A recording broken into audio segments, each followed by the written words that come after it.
Have you ever felt a pull towards a place you've never been? A strange sense of nostalgia for a memory that isn't yours. For Madison, a small girl with an old soul, that feeling was as real as the dusty road beneath her worn-out sneakers. It led her here, to a forgotten diner on the loneliest stretch of Route 66. A place frozen in time, bathed in the golden glow of a setting sun. The sign outside creaked a mournful song, a rusty welcome to a place no one had visited in decades. But Madison wasn't just anyone. She felt the whispers of the past, the faint echoes of laughter and clinking glasses that the wind carried through the broken panes. She wasn't scared. She felt like she was coming home. Pushing open the heavy door, a cloud of dust danced in the sunbeams.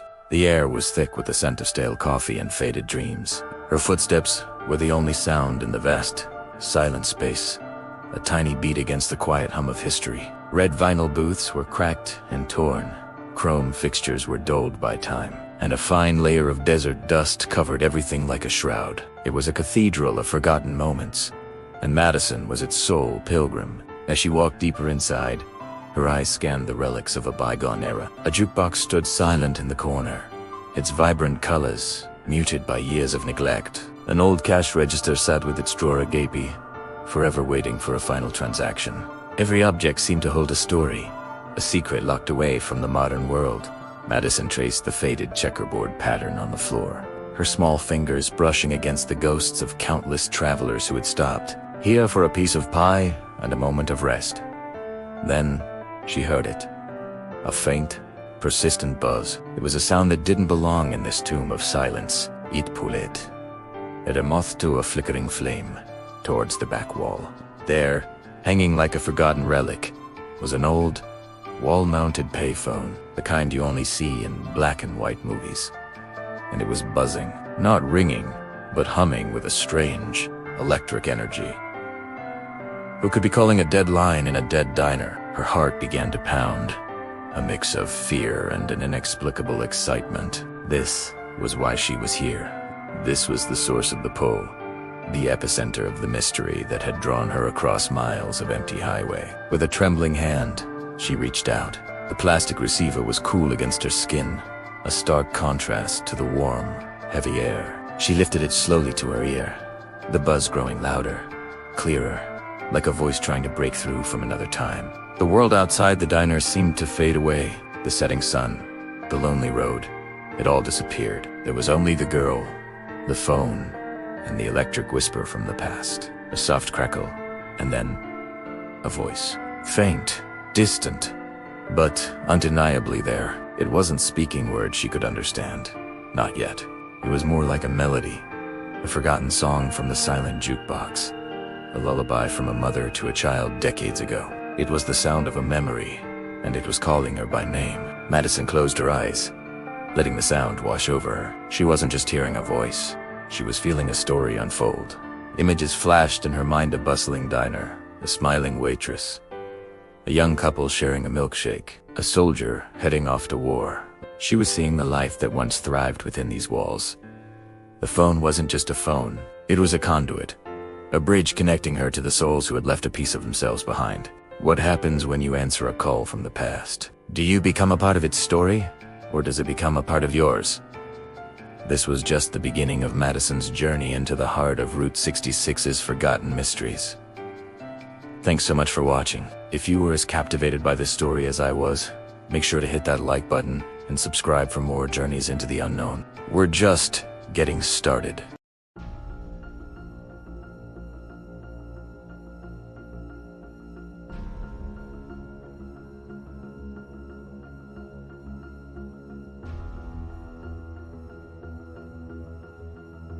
Split screen.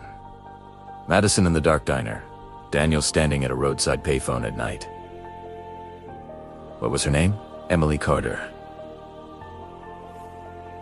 Madison touches the scar on her eyebrow. Tears form as realization hits.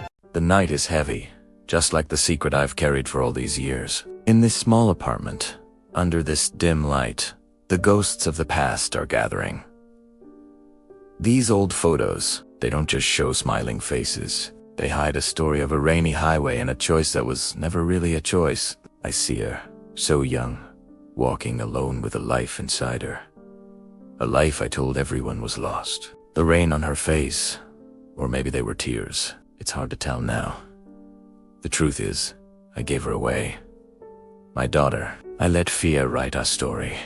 And it's a story of regret. A story of a love I was too weak to claim. Tonight, the silence is too loud, and the truth, it needs to be spoken. The sun beat down on a long, empty stretch of highway, the asphalt shimmering in the midday heat. It was the kind of road that seemed to go on forever, a ribbon of black cutting through a vast, sun-bleached landscape. After what felt like an eternity of driving, the vintage car, a classic American muscle machine, finally slowed. Its engine, once a rumbling beast, now purred softly as it pulled into the dusty parking lot of a roadside diner. The place was straight out of another era, with its chrome trim, neon signs promising the best coffee in town, and large plate glass windows that reflected the endless sky. The car came to a stop. The engine sputtered, and then silence fell, broken only by the distant hum of the highway and the gentle creak of the diner's sign swaying in the breeze. A moment passed. Then, the driver's side door opened with a heavy groan. Daniel emerged, unfolding himself from the car's interior. He moved with a hesitation that spoke of a deep, soul-crushing weariness. Every muscle seemed to ache, not from physical exertion, but from the weight of a journey that had been far longer than the miles he'd just driven. His clothes were rumpled, his face etched with lines of exhaustion and something else. A fragile, desperate hope. He stood there for a long time, his hand resting on the car door, as if gathering the strength for what was to come. His gaze swept across the scene before him, the cracked pavement, the lone pickup truck, parked a few spaces down, the weathered facade of the diner. He was scanning, searching, his breath held tight in his chest. It was clear he wasn't just looking for a place to eat. He was looking for an answer, for a destination he wasn't even sure existed until this very moment. Etuk. Aslo. Deliberate step forward, then another. His eyes moved past the entrance, across the wide windows that offered a glimpse into the life happening within, and then he froze. Through the glass, amidst the mundane backdrop of coffee cups and checkered floors, he saw her. Madison. She was sitting at the counter, nursing a cup of coffee, her profile silhouetted against the bright interior. The world around Daniel seemed to melt away. The heat, the dust, the distant sound of traffic, all vanished. There was only her. It was a sight that hit him with the force of a physical blow, a tidal wave of every emotion he had been suppressing for so long. Regret, longing, love, and an overwhelming sense of relief crashed over him all at once. The strength he had so carefully gathered abandoned him in an instant. His knees buckled, not from weakness, but from the sheer, crushing weight of his surrender. He collapsed onto the hot asphalt of the parking lot, his hands hitting the ground to break his fall. His shoulders shook with silent racking sobs. It wasn't a cry of pain, but of release. The long, agonizing fight was over. He was done running, done hiding from the truth of his own heart. Inside the diner, Madison had felt a change in the air, a pull that made her turn her head towards the window. She saw him, she saw his car, a familiar ghost from a life she thought was lost. She saw him get out, and she saw him fall. In that single, heart-stopping moment, she understood everything. The walls she had built around her own heart crumbled to dust. Pushing her stool back with a clatter, she ran. She burst through the diner door, the bell above it chiming frantically, and flew across the parking lot towards him. She didn't slow. She didn't hesitate. She reached him and dropped to her knees, wrapping her arms around his shaking form. As Daniel finally looked up, his eyes filled with tears.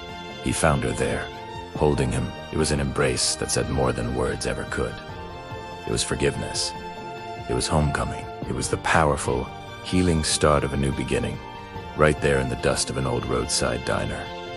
Thank you for watching. If this story touched you, please like, share, and subscribe for more. Years later, the diner transformed into an art cafe. Paintings on walls, warm lights, action.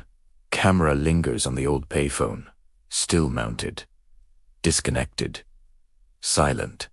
Some calls aren't answered by phones, but by fate.